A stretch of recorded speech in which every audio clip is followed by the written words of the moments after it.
Back in on the Garnet Trust Hour here on 107.5 The Game. Tyler and Chris, along with you, we now head out to the Love Chevrolet phone lines and welcome in head baseball coach for the Gamecocks, Mark Kingston. Coach, thank you so much for joining us for the Garnet Trust Hour, and happy opening week. I know there's nobody more excited than you to finally get on the field and start playing some games this weekend. Yeah, no doubt. Absolutely. We're anxious to get playing some baseball. I think the weather should be fairly decent, so we're all very excited. Everybody's worked hard for a long period of time to get prepared for this weekend and start the season. Coach, Chris Clark here. Thanks again for joining us on short notice, too. I know you were just on with Jay and Terry yesterday, but you contacted us and said, hey, can I please come back on the show again for the second day in a row? I know you can't get enough of the radio, but thanks for joining us again. Seriously, want to take it in a little different direction, obviously, today. Talk about the NIL front, because I know it's obviously been a huge part of college athletics, but it's a big part of, college baseball as well. It's kind of increasing. So I want to talk about some of those trend lines that you have seen. Obviously, Tyler and I were talking earlier, NIL has been around. It's been live since the summer of 2021. But what has been different, or the biggest surprise maybe about the NIL, I guess, ecosystem for you since NIL launched? Did you have any maybe preconceived notions about what it would be and what it's been since then? Well, the first thing I would say is I think it's very fair to the student athletes that they are being able to be compensated.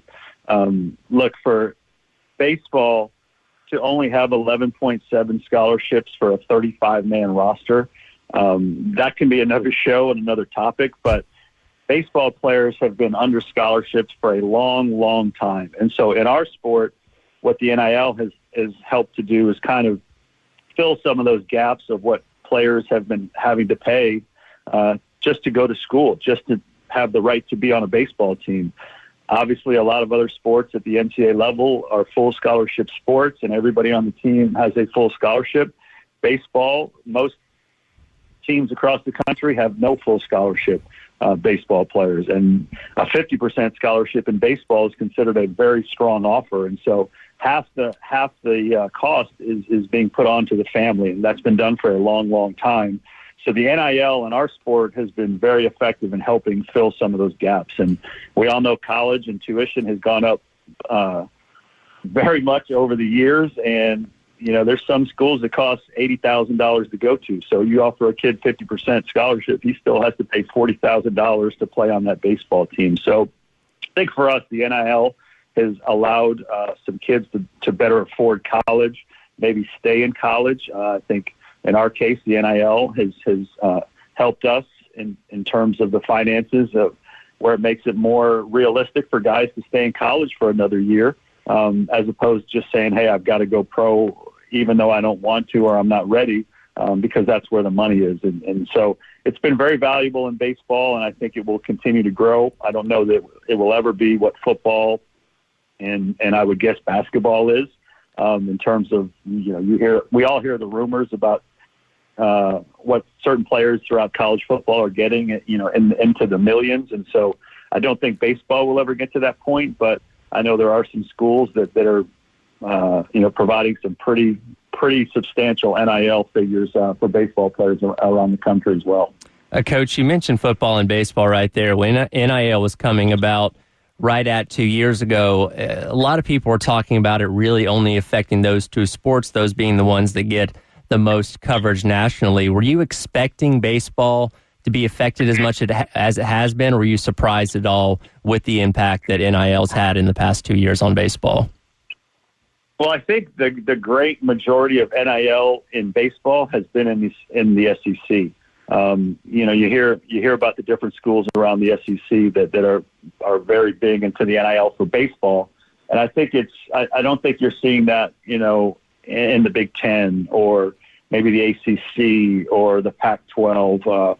I think it's mostly baseball in the SEC where you're seeing that kind of investment, and I think that's because baseball in the SEC is the best in the country. It has the biggest fans, the biggest venues, the most media support, the most television games. And so I think that's the reason why it's filtered into baseball pretty quickly in the SEC. But I also think as the sport grows, you'll start to see it in other conferences. But obviously football and basketball are the big money makers throughout the country in college sports, but baseball and the SEC also makes money much more so than anywhere else. Coach, one thing that Shane Beamer has talked about on the football front is he kind of saw a switch being flipped, so to speak, in terms of, there was one point where guys would come on the campus and nobody's asking about NIL opportunities. And then you fast forward a few months even, and now prospects that are visiting your campus are, asking about NIL at a much higher clip. Just, hey, what kind of opportunities have your guys done? What may be available in the future if I were to attend your school? So when you're on the recruiting trail, when you're talking with prospects and your families, have you seen a big uptick in families and prospects asking about the NIL, landscape? Yeah, it's a factor. There's no question. It's a factor, and that's why it's important if you want to stay competitive nationally that you have to be in a good place there. So it is a factor with recruits. Now, we recruit them much younger than football does. Football, the kids generally are waiting till their senior year before they're making their final decisions. In baseball, you see ninth graders committing all the time. So the conversations are a little bit different. It's a little bit more down the line, and here's what we anticipate being there, where I think football and basketball can say a little bit more of here's what's in the near future, where there's a lot of times we're not going to coach a young man until 4 or 5 years down the road. And so you have to anticipate a little bit what may be coming down the pike, whether it's, what NCAA rules may change, how your NIL is going to develop at your school. So there's a lot more gray areas, I think, in baseball. And so it's just a matter of how much do you feel like you can confidently say, here's what you can expect. Coach, a big thing we've been talking about for this team this upcoming season is bringing in all the transfers. And off of the answer to your last question there, you don't have to get into the specifics of it, but how much did NIL factor into being able to bring in a lot of these guys from all over the country to add to your roster for this spring? Well, in recruiting, we're not allowed to make any promises to recruits, through the transfer portal. The NIL by the NCAA rules is, for your current on-campus athletes. And so we didn't use that in recruiting in terms of nobody came to South Carolina through the transfer portal because of the NIL promises or resources. That was not done here. The transfer portal guys here were scholarship guys or recruited walk-on types, and they knew there could be opportunities once they got here, but again, no promises in that regard. Coach, you mentioned that 11.7 scholarship number and how much of a challenge that's been, and how NIL has really kind of helped bridge that gap in some ways for current guys that are able to earn some of those opportunities. Do you ever foresee a day, I know there are Title IX implications, et cetera, but do you ever foresee a day where baseball may become a head count sport? Is there any conversations about that? Is that a possibility in the future? Well, I sure hope so. Again, our television ratings are very good. Our crowd support is very good.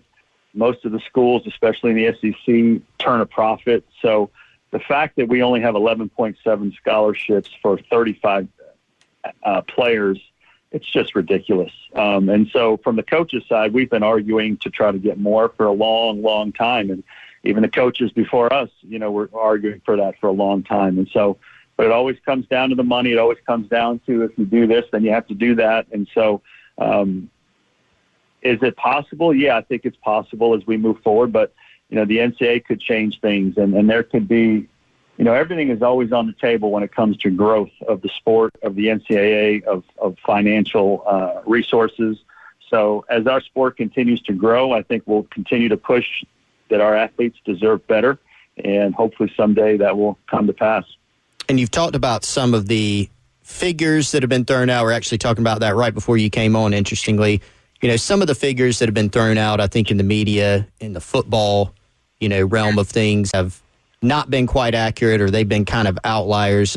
Most of the NIL activity that we see, I think, is much more modest, much more realistic. But, we've seen some football coaches speak out about, what they think they need from a resource standpoint to kind of be competitive. You talked about being competitive and how most of the NIL dollars are in the SEC. Have you ever even thought about, hey, I feel like we need X amount of dollars in our ecosystem to be competitive year in and year out, or is it more of just a generalized thing of being able to provide those opportunities when they come about? Well, it's I would say it's general, but you also know what, and again, it's hearsay and it's rumors, but you hear what's going on at other programs, and it's very substantial. And I don't feel comfortable giving exact numbers out here because I'm not going to be one of those coaches that says this team's doing that or that team's doing whatever. But there are substantial investments being made in a lot of baseball programs across the country. Again, especially in our league. And so it's a reality. It's something that is here to stay. And so I think if you're going to remain among the elite, that's just one thing you have to do. There's always been an arms race for facilities, and there's always been an arms race for a lot of characteristics within a program. And NIL just is now the latest. If you want to be among the best, that's what the best are doing. They are really heavily investing in the NIL for their baseball players. So yeah, that's something we think about a lot. And Coach, one more before we let you go here. Again, we're just 2 years into the NIL era. From your perspective, how much do you think this rule and things involved with it are going to continue to evolve as the years go by? I think they have to, because we can't keep using the word hearsay and rumors forever. I think it needs to get to the point where it's out in the open. It's not hidden. It's not coaches being able to accuse others of doing things immorally or unethically, or I think they need to have very clear-cut rules. I think it needs to be out in the open, and so that everybody knows that I have the same opportunities and I have the same rules, and they're going to be enforced as everybody else. I still think there's a very big gray area as it relates to people understanding the rules, as it relates to enforcement. So I think they need to continue to get, the NCAA a good handle on where this thing's going. Coach, once again, thank you so much for giving us a few minutes of your time this morning. You were on with us with Jay and Terry again as well yesterday. One more time, good luck this weekend as you get the season started, and we'll be keeping in touch with you as the season goes along as well. Thanks, guys. Appreciate you having me on.